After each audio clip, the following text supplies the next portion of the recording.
Let's go to some breaking news happening right now. Boyle Heights, a massive fire. There you see the commercial building. Stu Mundell is live in Sky 9 with more. Stu, that looks like a very intense fire. How many alarms do we have? Do you know? You know, we've been listening in on basically on their TAC channel, but I would imagine that this has already gone major emergency. It's a one-story commercial building out here in the Boyle Heights area. If you know the area, it's actually very close to Sears Soto. That's a huge building right next door. That's going to be the Sears Soto building. So this is off of Soto, very close to Pico Boulevard. Now you can see the number of fire department out here, personnel out here right now. This has gone defensive, meaning that they're basically just trying to keep this fire contained to this one building right there, because look at the size of these flames. This thing is really raging out here. Now, LA City Fire has surrounded this building right now. You can see them actually using that truck right there, just hitting it with as much water as they possibly can. Other units are working their way around the building. We watch this one guy on the ladder pipe right there. Those firefighters, they love these pictures. Very dangerous for those guys, but they are trained professionals, and it gives you an idea of the size of these flames and how huge in the air these flames are moving. Now, those firefighters are down there. Now, they're not just battling this fire. They're battling a lot of heat that's going to be getting close to them as well. You can see that this building stands alone pretty much as an empty lot on both sides, but there are some trucks nearby, and with that kind of heat being generated, they are worried that other structures or those trucks nearby could catch fire.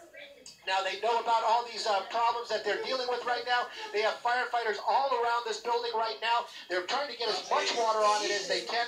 These flames could be seen by this helicopter, by us, as we made our way through the Cahuenga Pass. So this is a very, very large fire. I'm sure people on the freeway, especially the 101 and the 60, definitely can see it in this area right now. But this fire continues to burn. Obviously, they're going to be talking about any kind of safety issues. We haven't heard of any injuries. Definitely not the firefighters. Unclear if this business was open at the time this fire started. Right now, though, just a massive firefight for LA City Fire. Okay, Stu, as we continue to follow this, I do have a question. This is the Sears Soto building. Do you have any idea what was inside and what may be fueling this fire?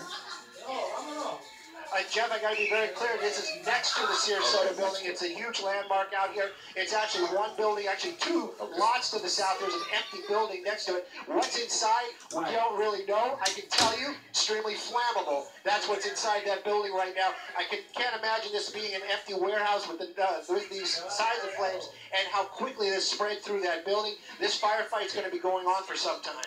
I know, Stu, what comes to mind when I think of a commercial building of this size, you wonder and worry about hazardous materials in there. I know LA City Fire is on this. Do we have any word on whether hazmat has been called? Has hazmat showed up? That might give us an indication of what they think they might be dealing with inside. You know, usually these buildings are placard, fire department, you know, the areas they cover, they are very, very familiar with all the buildings that they deal with. Firefighters, they will actually walk some of these buildings, they'll do inspections, especially on these commercial buildings like we're seeing right here. We haven't heard the word hazmat, we haven't even heard the word flammable materials inside there. Whatever it is, though, it is burning extremely hot. We're moving the camera around on the outside of the building, getting some of these dramatic shots, but we're also kind of just looking to see if maybe we see a name or something on that building. There is a sign right there behind that ladder, but it doesn't seem to be the name of a building. It perhaps is some sort of a real estate sign. But right now, this fire continues to burn. LA City Fire working this as best they can, and their plan right now is to keep this from spreading. That's the best they can do. Units have been out here probably for a good 20 minutes or so, and this fire continues to burn. It spread very, very quickly. Other units are still rolling in. So earlier on you were asking, I believe that this is now a major emergency fire. But again, a little bit of a wider shot might lose some of that intensity of the flames. That's that's LAPD there. But look at that huge plume of black smoke, and it gives you an idea. There's the Sears Soto building. That's a huge building next to it. Gives you an idea of the amount of flame that is actually burning right there. And the LA City Fire continues to do what they can to keep this from spreading, also to make sure that their firefighters are safe. That's a big deal. A lot of them right now getting exhausted because of the heat. Hey, Stu, Rich Fields here. We're looking at a double box of your shot and a long shot from Mount Wilson. It looks like this smoke plume's a couple thousand feet in the air. Just curious, how high is this going? Because I don't see the wind shearing this off at all. You know, there is probably no